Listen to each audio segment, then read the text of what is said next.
Hello everyone, welcome to ToffeeTube. My name is Toffee, and today on ToffeeTube we're going to be discussing Cannes Film Festival 2022 red carpet outfits. The festival has been finished and we saw many notable moments from actors and stars. Today I'm gonna talk about the part 4 review of the red carpet. If you still haven't watched the first 3 parts of the review, feel free to check this out on my channel. I put the link in the description and also in the card section. Please stay and watch the video till the end, and don't forget to hit the like button and subscribe to see more content like this. Kaia Gerber attended the Cannes red carpet with a costume from Celine. A red halter dress that includes a spaghetti strapped around her neck. This look is kinda a reminiscence of her mother. The red Versace dresses that Cindy Crawford wore in 1991 are so much like the one that Kaia showed up with this year. Even the hairstyle is like the way it spices it up. The straps are crossed each other at the back and are sewn to the waist. It's chic and minimal. It's not puffy, it's not sheer, it's not emphasized with maximal bold jewelry. It even in some cases gets the feeling like it's just a red piece of fabric. But overall, when you look at it closely, it doesn't hurt the eyes. It really gives the vibe. The South Korean actress IU attended the red carpet in a grey dress from the Korean designer Choi Ji-hoon. The tulle is nicely wrapped around her upper part, so it made a good looking off-shoulder bodice. There is a bow detail on the left side of the dress that made them look bold. If it wasn't tulle, it would be hung from the fabric and made a cheap appearance, but since it's a tulle, it looks okay. This also made a good eye-catching harmony between the right hand, which is engaged with the off-shoulder concept, and the left one, which is covered by the bow detail. There is a nice draping detail at the waist and the back that took the dress to another level. The only thing that I believe is a thing in this look is the white organza, I guess, fabric under the tulle. I don't have any idea if it's the designer's choice or IU herself, but there would be a lot of solutions to look different than what we're seeing now. It kinda stole the spotlight of the sheerness concept of the look, but somehow it's not that bad to say it's a flop. Anyway, I wish there were rather more wrapping tools at the bottom, I don't know, to take this look to the level 100. Anything that this dress is somehow better than what she wore in her other look. The sheer dress with lots of questionable detail. Although the color of the fabric and the patterns is nice, it literally doesn't go on her. Made her look short. The neckline is so tight that gives the feeling like she's choking in it. The cuff sleeves with their puffy detail are really not interesting. The waistband is like being there just to bring harmony to the whole look, but it seems sloppy. The dress seems loose to her and the silhouette is not right for IU's body type. It's nice to see Bella Hadid is stuck to the vintage dresses recently, and it's really interesting that every time it gives a heart attack and surprises us. This time she glowed in a Chanel vintage dress from the Karl Lagerfeld Fall-Winter 1986 collection. A black and white silk velvet gown with an eye-catching crinoline that perfectly showcases a proper silhouette for Bella. The gigot sleeves give the vibe and are a very good match with the puffy skirt. I like the vertical-horizontal contrast between the skirt and the sleeves. The Chanel Camellia Flower Pink completed the look. Come on, it's a vintage Chanel look. It is by far stronger than what we are seeing from nowadays collections. It may not be the first favorite among the vintage looks that Bella wore recently, but it still is one of the glamorous ones that she killed with. Another look Alessandro Ambrosio showed up with is a dress from Elisab Spring-Summer 2022. I like the way that the original fabric is kinda colorless and is covered with the beautiful pink petals. It's eye-catching that the petals are kinda compressed in the breast, waist and the bottom part of the gown. It resulted in an asymmetric design, yet it has been extremely flawless. The flower petals don't steal the spotlight of the embellishments worked on the gown fabric. It's gold, it's well meshed with the petals, and the color combination is perfect. Ali was one of those celebrities who have been successful in every look that she showed up on this year's red carpet.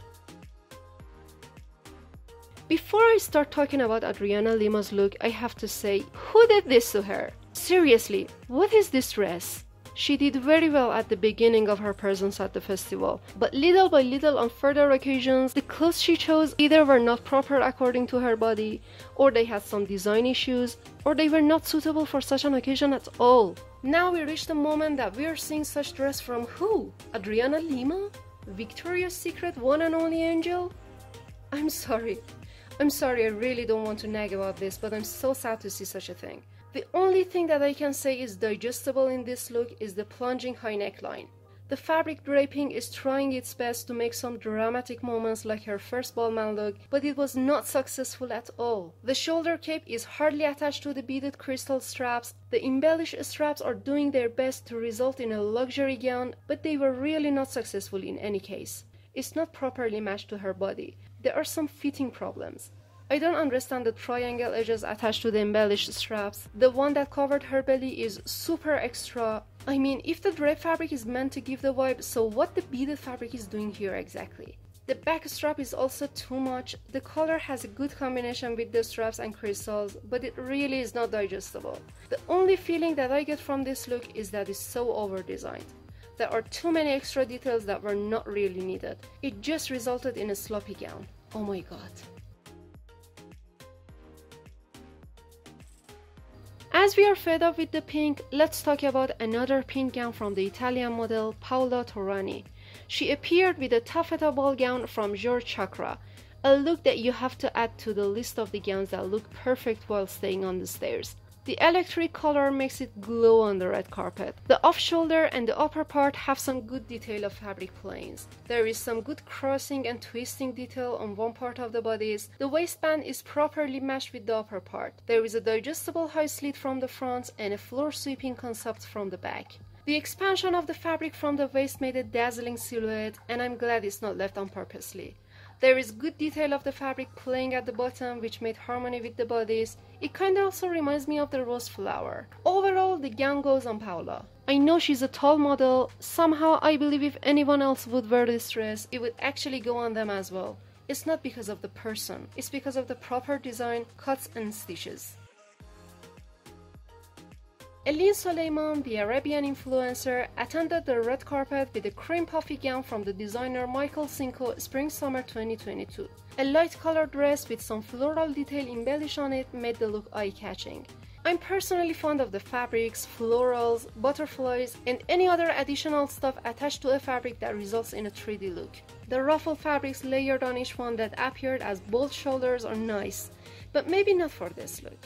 I guess the gown itself is giving the vibe. Everything about it is enough and digestible. The detail on the shoulders, with all these items worked on it, kinda made it too much. This kind of shoulder design is also extremely beautiful with a short cocktail dress. However, that wouldn't be something acceptable for such a red carpet like Cannes.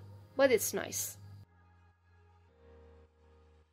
The next one who surprised us with an old retro look is Shakira. She slayed with a strapless black gown with a plunging neckline and a side-high slit, completed her look with the black sheer gloves and pulled them over her elbows.